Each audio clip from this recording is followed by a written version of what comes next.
Hello, iLab listeners. The first half of the year is almost here, and today we have a special recap episode for you. This episode compiles samples of our top 5 most watched episodes of the first half of this year. The full episodes will be linked in the description for you to check out. Hope you enjoy.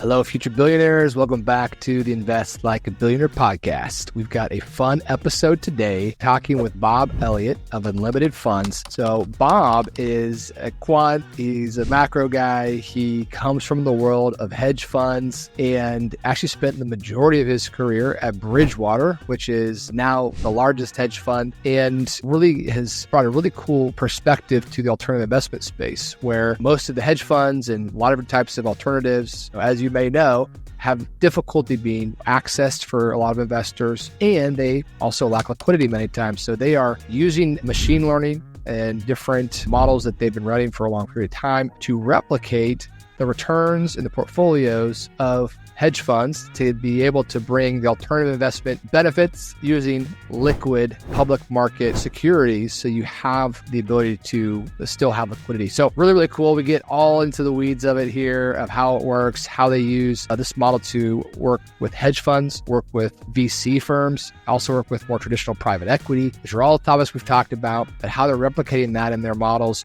trading publicly traded securities. And then at the very end, we talk a lot about macro and kind of where he sees the market going. Very, very smart guy. I think you're really going to enjoy his perspectives here. Definitely aligned in a lot of ways. With that, enjoy the show. Talk a little bit about how you're structured. Is your fund, is it also a private fund? Is it traded? Talk a little bit about how you guys run your fund. Yeah, so we have created, our first products are around the hedge fund replication approach, and we use that technology basically as the foundation of products that we build both for what I'd call advisor-directed retail investors. So advisors who are looking for alternatives in their portfolios for their clients, who may not have clients that are qualified purchasers or accredited investors, and are looking for an alternative, typically through like a 40 Act product, an ETF product, which is for most investors, for us small scale investors, ETFs are the most efficient way in which they can gain access to various strategies because they're tax efficient and low cost and very liquid. And then we also have used that technology to create a product more targeted for institutional investors that can switch between different hedge fund style strategies at a time when the macroeconomic conditions align with certain strategies, say global macro or fixed income strategies or equity long short strategies. Shift between strategies when those underlying hedge fund strategies are likely to do better, or shift away from them when they're likely to do worse based upon macroeconomic conditions. Got it. Okay. And then how is your fee structure different than maybe your traditional hedge fund?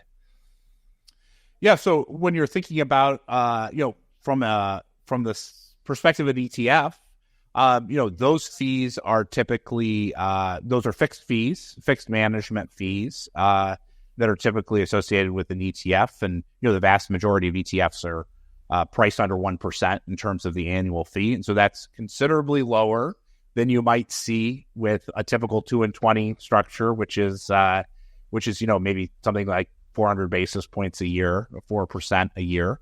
And then the other thing important to recognize for taxable investors, ETFs are also more tax efficient, because if you buy an ETF and hold it for more than a year, it gets taxed just like a stock from the perspective of being charged capital gains at the point of sale, which is very different from traditional LP investments, which typically generate K1 income that you have to take annually, regardless of whether or not you sell out of the position, and you're taxed on those gains and have to pay the taxes on an annual basis. Yeah. Okay. Very interesting.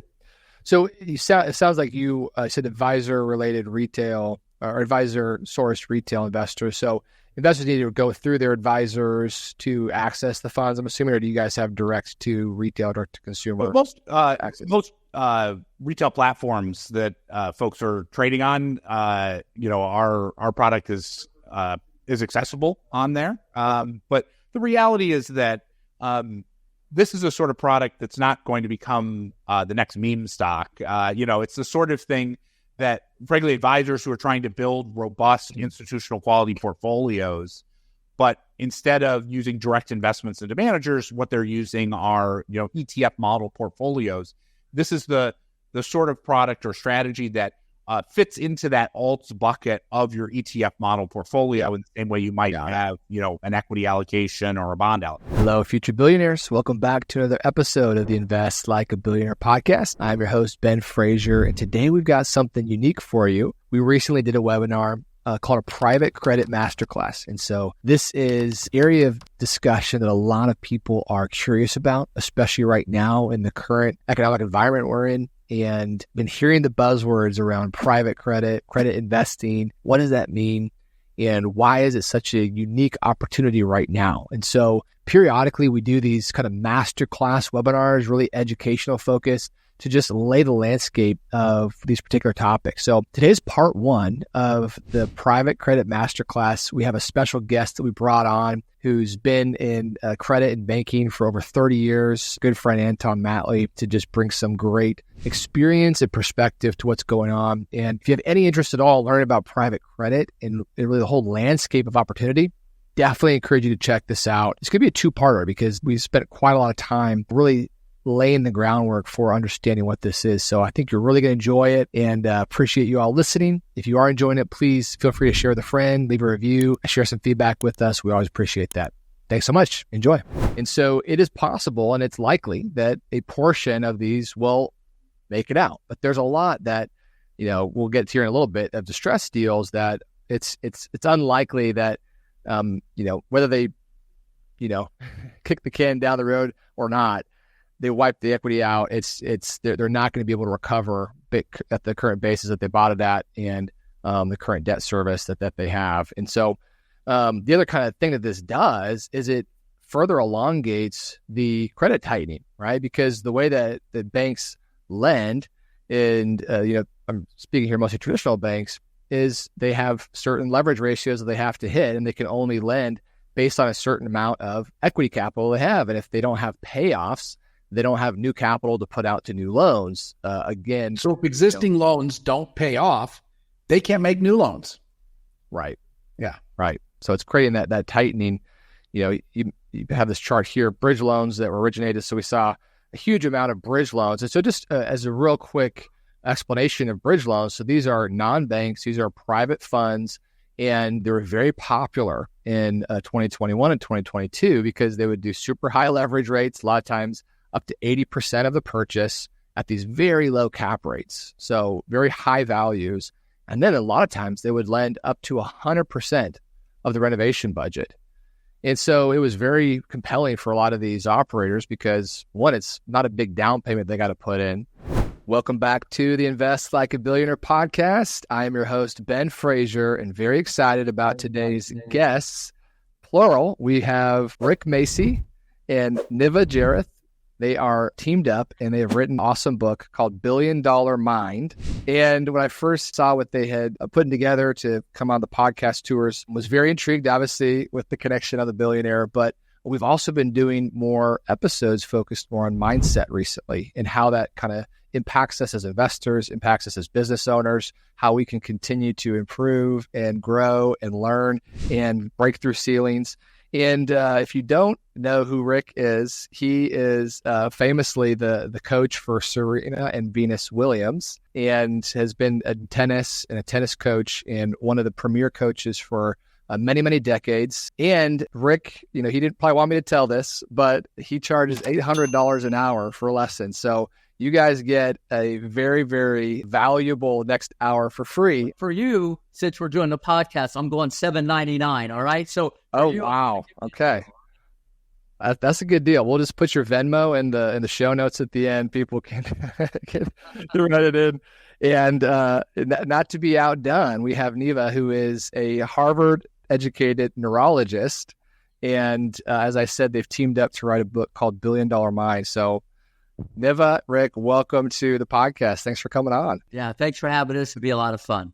We've been kind of talking about this from different angles, but I think one thing I did want to address specifically is, how do you break ceilings? How do you break plateaus, right? You kind of achieve a certain level of success. And I'm kind of thinking, say there's an entrepreneur, they've hit a certain level of revenue, they hit a certain, amount of, get clients and employees, and they're kind of coasting there, but they don't know how to get to that next level. They, maybe they feel like they don't have the ability or the resources or capacity to get to the next level. Same with investing and these kind of things. What are the things that you've seen when you're working with your clients to help them? Obviously, thinking loops can help, but how do you break through these ceilings, or how do you get to that next level and kind of break through? Yeah, sure, absolutely. I love that question because it's something where we can all relate to when we do reach a certain level. We have a certain level of financial success, a certain level of success in our job. And, we're just like kind of coasting in life and going through a pattern of feeling like comfortable, we're like, oh yeah, this is it. And I think good is always the enemy of great. And so it is, you feel so good. You're like, okay, I don't need to do anything, kind of coast. And you get into this pattern of just being kind of the same, and you don't have any sort of goals or achievement, kind of plateau. And I think one of the most important things to do at that point is to recognize what it is that's important to you. And there's a lot of ways to do that. It's a lot of time spent with yourself. It's you versus you. But when you're at home, what are the things you enjoy doing when nobody's really paying you to do it? What you really enjoy on your own free time, you really love. And those passions, for instance, for me, I love diet, and exercise. Those two things I really love. And of course, Rick's a master of all those too. But for me, I love that. I love optimizing my diet, and I love being on top of my health. Now, so I could be really average in it or above average in it. And then I talk in the book about even Djokovic and how he's number one in it. And so learning about that, once you learn, okay, like he's never had chocolate, he doesn't eat any gluten, really to optimize his tennis, you start comparing yourself. How can you be on top? How can you get to that next 5% of perfection, right? Because all of us will cheat a little bit. Oh yeah, or we'll eat a little bit of gluten. We're kind of, don't have that intense perfection there. And that is the concept of self-discipline.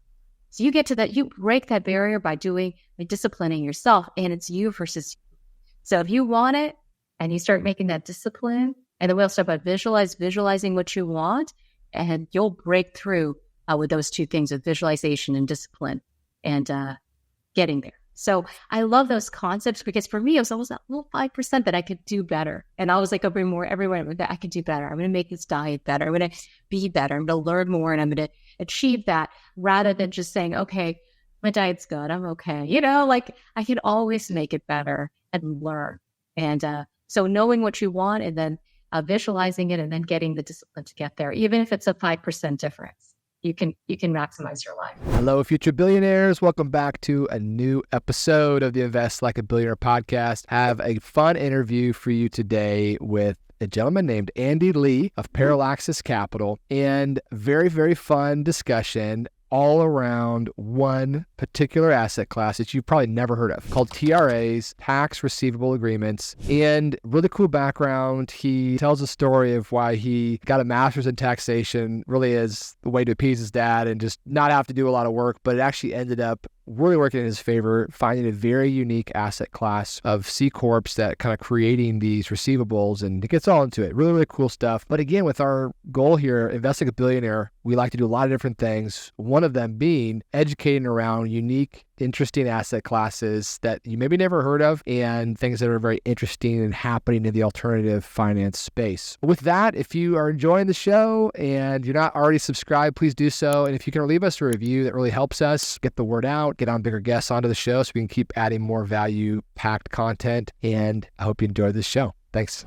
Talk a little bit about what is a TRA, right? I mean, you and I had a little more, context, a little more conversation to really kind of get the base understanding of it, but it is a little complicated. So let's, explain it to at the very high level, just kind of key parties involved, why it's created, and kind of how it works. So just kind of set the stage for us here. So in terms of what a TRA is, and relative to some of the analogies that you likely have brought onto your show over the course of the last year or so, it reminds many of what pharmaceutical royalties were in the 2000s and what musical royalties were in the 2010s. So long dated, annuity-like cash flows that are uncorrelated to broader markets. And so that's at least what we do. In terms of the asset itself and the opportunity set, it's called a $30 billion opportunity and growing with increased adoption. We like to say as a firm that not only is there riches in the niches, but it is also the largest opportunity set that people have just never heard of. Tax. So across a number of things, think about us almost buying the standard deduction, a concept that many are probably familiar with, but for corporations. Names in our portfolio that we've transacted with include the likes of a Remax, a Shake Shack, a Duff & Phelps. So public issuers that people have seen, understand their propositions. They're not small businesses, they're relatively large, and they're public companies in nature. In terms of the product, it is a long-dated annuity stream that is, one, uncorrelated, two, cash yielding, and three, serves as a call option on higher corporate tax rates. Those are attributes that are interesting to many. And it's created by just a misunderstanding of tax more broadly, primarily on the front of, how often do you look forward to going to your dentist? Not very often, we'll say that. In the same way, most people run away from tax season. And that's like one of the misunderstandings, driven by the fact that most people don't want to have to deal with much in the way of tax. And tax professionals, unfortunately, for my brethren in this space, rarely if ever speak English. And that creates a incredible challenge, but also an opportunity for us to bring light to this overall opportunity set. Yeah, no, so interesting. And what I love about this whole world of alternative investments, right, is as we kind of see these new things start to percolate over time, like you mentioned, music royalties, I've seen other things as, unique as investing in distilleries and, casks of, for wine or, harder liquors. I've seen, buying fractional shares of horse, racing horses. And it's really creating liquidity, creating markets around assets that have different characteristics, but being able to bring it to a different audience to where maybe there was no market, right? And in this case, you're kind of one of the first in creating a market to transact on these assets that are created that the companies that have on the balance sheet don't really want to hold because it's not, very advantageous to them from a allocation of capital or resources standpoint. And, there's not a whole lot of buyers out there, I'm assuming. We've talked a little bit about just what you have to do to drum up these types of assets. It's difficult to find and explain all that. And so you've kind of created this very unique niche that is totally uncorrelated to, the markets and has some other unique aspects. So let's kind of give an example here of how this is created and who the kind of key parties are in, what the transaction might look like, just at a high level. So use some kind of just more of a case study, but just use simple numbers so we can kind of get a sense of how this works. Absolutely. So there is a fundamental tax transaction that occurs whenever a company goes public. Many businesses here in the U.S. are formed in several formats, that being pass-through entities. Might that be a limited liability corporation, a partnership, or an S corporation? And so whenever you go public here in the U.S., unless you are electing for an MLP or a REIT designation for tax purposes, you ultimately have to become a C Corp. As a result, you undertake a tax transformation, and there is a taxable transaction known as an Up-C transaction that occurs. That transaction results in the pre-IPO shareholders paying a large tax liability, and as a result, also creating and delivering to the newly public company a large tax asset for which they share it via a tax receivable agreement. So the key stakeholders in this transaction are, one, the public company, which received a large tax asset, and two, the pre-IPO shareholder who not only paid a large tax liability, but also received a large tax asset in the transaction. Many of these parties are private equity funds. So think about them as having many portfolio companies that they take public on a regular basis. And for private equity funds, they have 10-year fund lives. They may take a company public in year 6 of their fund, and over time, as the company grows and they sell down their exposure, they then are at the tail end of their funds, and these tax assets might survive 10 years after that. And so some of the holders that we've transacted with, they run the gamut from management team, co-investors to private equity funds, and they're just looking to wrap up finite fund life vehicles. So in that sense, we are almost helping them provide liquidity for a somewhat misunderstood asset in order for them to deliver proceeds back to their investors, one, and two, reduce the administrative burden with closing down a fund. Right. Okay. So let's break that a little bit further because there's a lot of information there. So what you're saying is on these companies that are going IPO, they go onto an exchange, become publicly traded. To do so, you have to change the structural ownership of your firm, right? And most stocks and companies that are traded on the exchanges are C Corps. That's a requirement unless you have an exemption, either being an MLP, Master Limited Partnership, or a REIT. But most of them are C Corps, right? And so when you go public, you have to convert the structure, but you've had your legacy structure, which most people, when they're building businesses that are private and not publicly traded, they're usually using limited liability companies, LLCs, limited partnerships, other types of partnerships or S Corps, like you said, because you're not generally going to start with a C Corp unless you have to, right? That's kind of the idea. Unless you're a successful back firm. Yeah, there are reasons. There are times when it makes sense. But as you're kind of making this transition, what you're saying is you kind of have this, you said tax transformation that is creating this transaction that, between the new publicly traded company and the older company or the old shareholders. So talk a little bit about that. So basically the shareholders of the pre-IPO company, they have a receivable from the new publicly traded company. Is that correct? That's right. So what they're doing is they now have an agreement between these two parties where they're going to be receiving X amount of cash per year over a set period of time. Well, what you were just saying at the end there is a lot of these shareholders of these pre-IPO companies, they're funds and they have, designated fund terms. And if they're liquidating these assets through, the IPO, they're getting a nice big, capital event in the fund. They now are kind of winding it down potentially, and they don't want to have to hold on to this kind of probably small asset as a percent of the overall fund that now is a receivable over a long period of time, and there's an administrative burden. It's just, you have to send K-1s for the next 10 years to your investor. So it creates kind of this annoying, kind of pebble in the shoe that they don't want to deal with. And so they're willing to sell this asset at potentially a discount. Am I right so far? Absolutely. So you're 100%. We're a secondary market purchaser of these assets.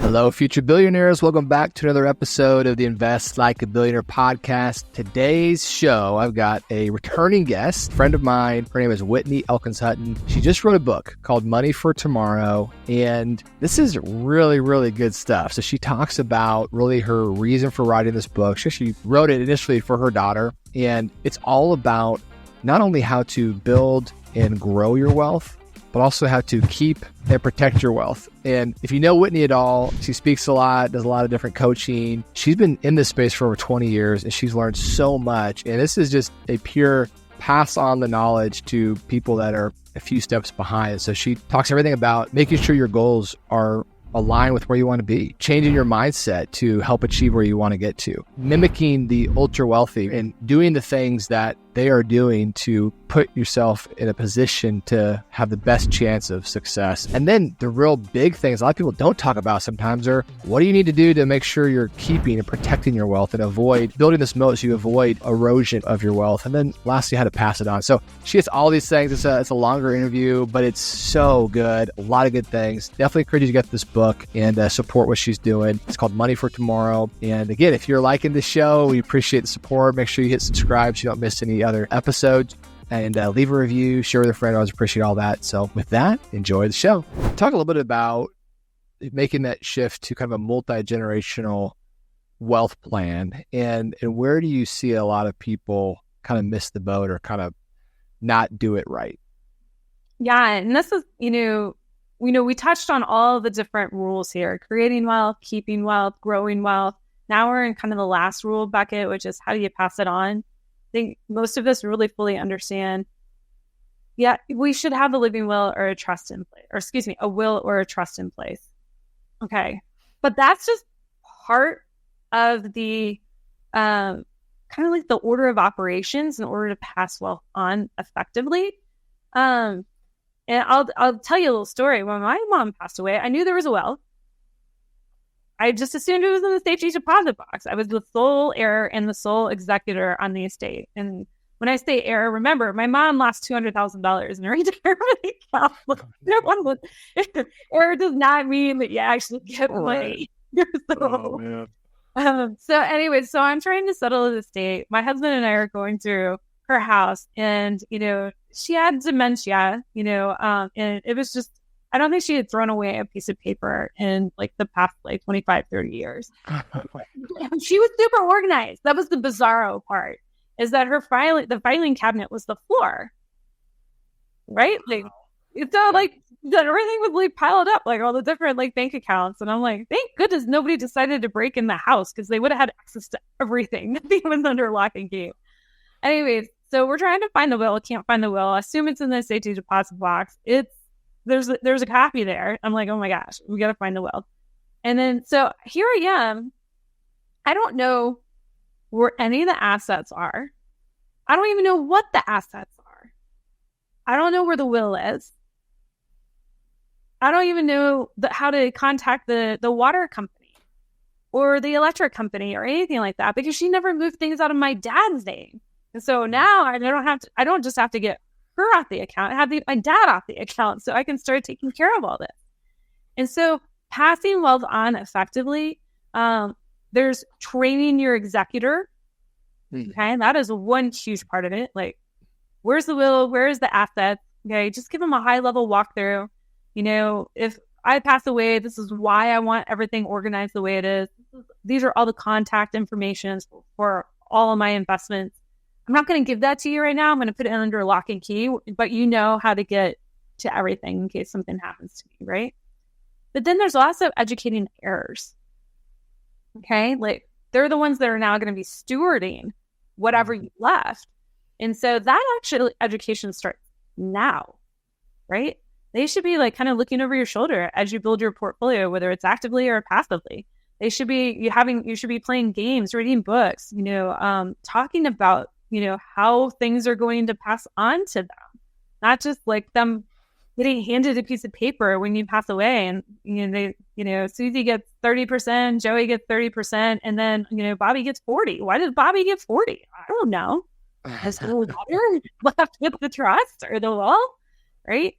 So, that education starts now, because, the whole point is we want the next generation to be good stewards. We don't want to hand them the silver spoon. And so it can be stewards of information. It can also be stewards of actual assets. And it can be a blend of both. And I strongly encourage a blend of both there. Love that. Okay. For the big reveal, we already said what the name of the book is and where to get it. But those that weren't listening, Whitney, where do we get this book, and where do folks kind of reach out to you if they want to learn about some of your coaching and some of the investment opportunities you guys have at Passive Investing? Absolutely. Yeah. So Bigger Pockets, if you get the book on Bigger Pockets, you get a suite of tools that go alongside of it. I understand some people love getting books off of Amazon because it drops on their Kindle. I do. You can also get it on Amazon, totally fine. If you're interested in one-on-one help, if you want somebody to help you, take you through this process of, learning how to protect your wealth and grow it, you can reach out to me at ashwealth.com.